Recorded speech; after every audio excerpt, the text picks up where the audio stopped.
There are 11 kinds of pronoun. First, second, third. अब first आता है पर्सनल प्रोनाउन। पर्सनल प्रोनाउन इसको हम लोग हिंदी में पुरुषवाचक सर्वनाम कहते हैं। पुरुषवाचक सर्वनाम कहते हैं। देखिए, जैसे आप लोगों को पता है कि जो पुरुष होता है, पुरुष का मतलब होता है व्यक्ति,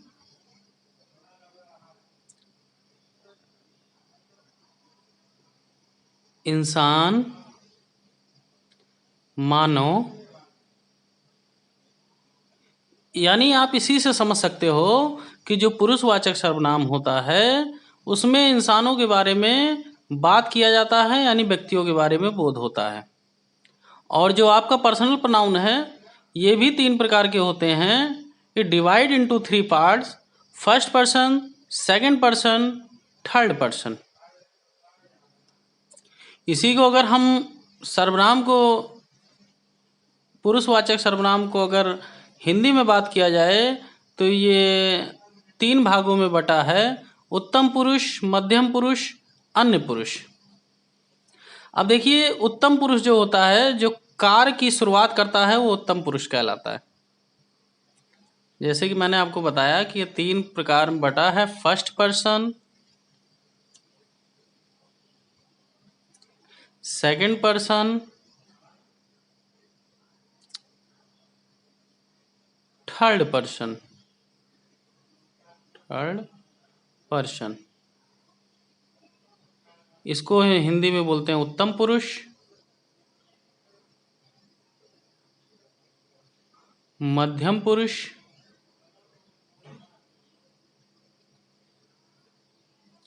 थर्ड पर्सन को बोलते हैं अन्य पुरुष।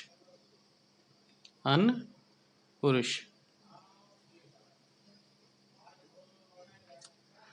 अब देखिए, जो कार्य को प्रारंभ करता है, यानी जो कार्य की शुरुआत करता है, जो बोलने का कार्य करता है, वो आपका फर्स्ट पर्सन कहलाता है।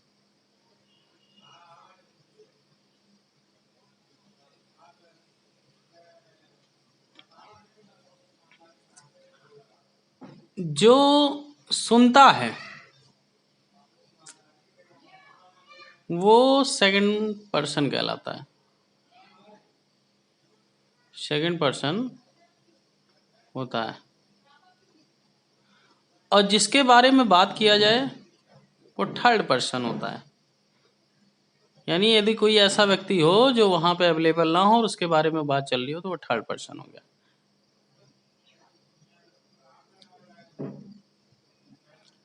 जिसके बारे में बात किया जाए वो थर्ड पर्सन कहलाता है।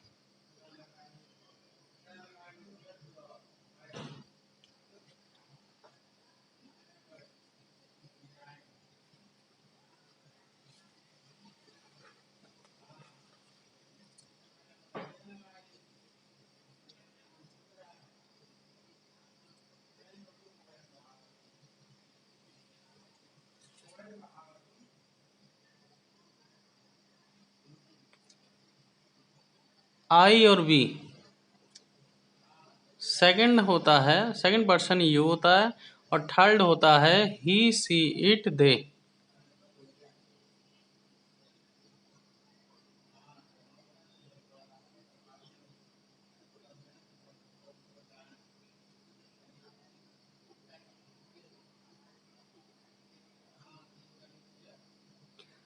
एग्जाम्पल है I am going to school. दूसरा एग्जाम्पल है you are not eligible for this competition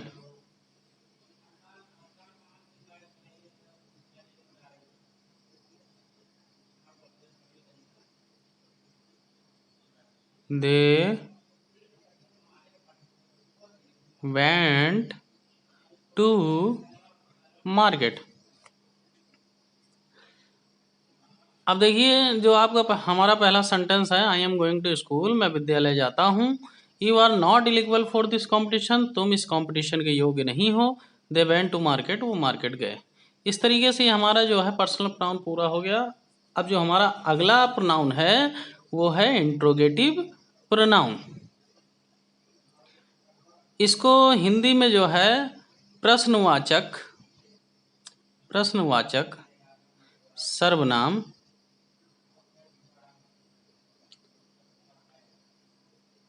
कहते हैं।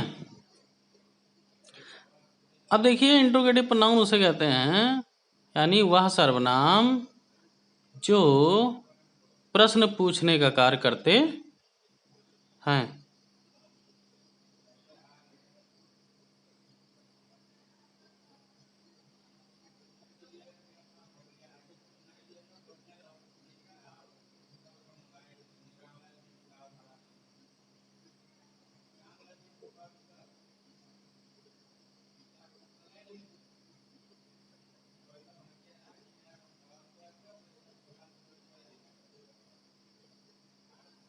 वह सर्वनाम जो प्रश्न पूछने का कार्य करते हैं प्रश्नवाचक सर्वनाम कहलाता है।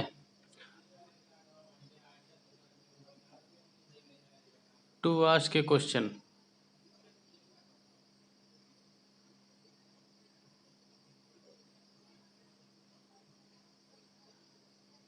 ज़्यादातर ग्रेजुअली आमतौर पे जो इंट्रोगेटिव प्रोनाउन होता है ये WH शब्द से स्टार्ट होता है, यानी it started with WH words.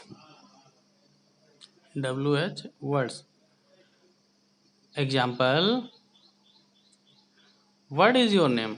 और इसमें एक चीज और है, लास्ट में आपको प्रश्नवाचक चिन्ह जरूर मिलेगा, इट मीन्स क्वेश्चन मार्क, क्योंकि आज ये प्रश्न पूछने का कार्य करता है तो इसलिए इसमें प्रश्नवाचक चिन्ह जरूर रहेगा। And at last question mark.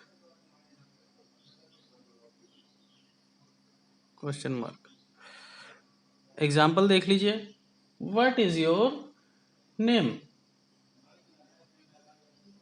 दूसरा एग्जाम्पल है, which class do you read.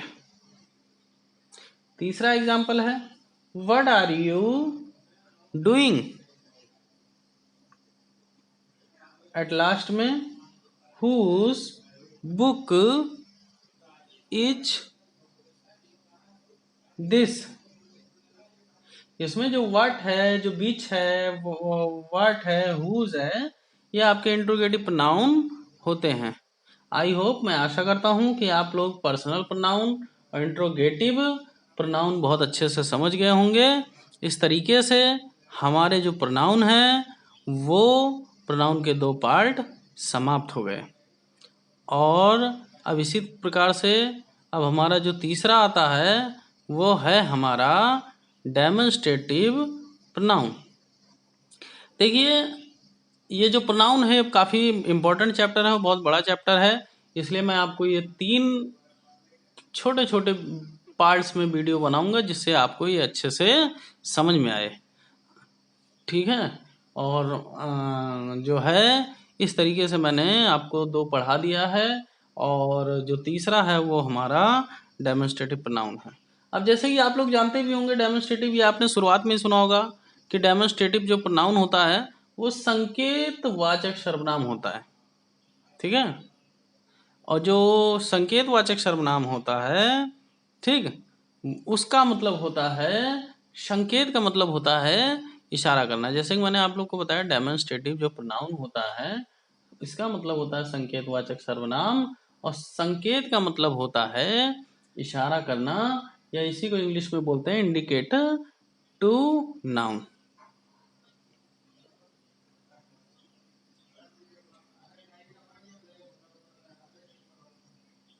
संकेतवाचक सर्वनाम, इसका मतलब होता है इशारा करना, इंडिकेट टू नाउन।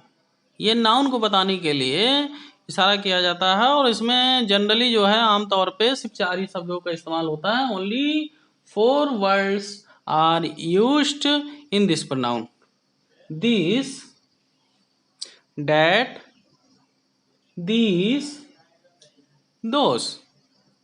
ये जो 4 शब्द हैं ये संकेतवाचक सर्वनाम के बारे में बताते हैं, और जो दिस और दीस है ये पास की चीजों को बताने के लिए इसका उपयोग होता है। और जो हमारा डैट और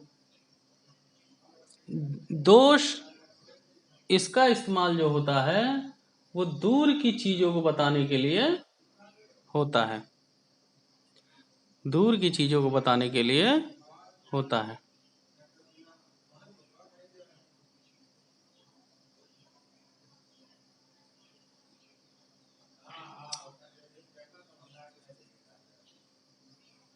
और जैसे कि आपको ये भी पता होगा कि जो दिस और दैट है ये सिंगुलर वर्ड को बताने के लिए इसका उपयोग होता है, यानी ये एक वचन को बताता है। और जो दीज और दोस है ये प्लूरल वर्ड को बताता है। अब आइए इसी तरीके से हम लोग एक एग्जाम्पल देखते हैं।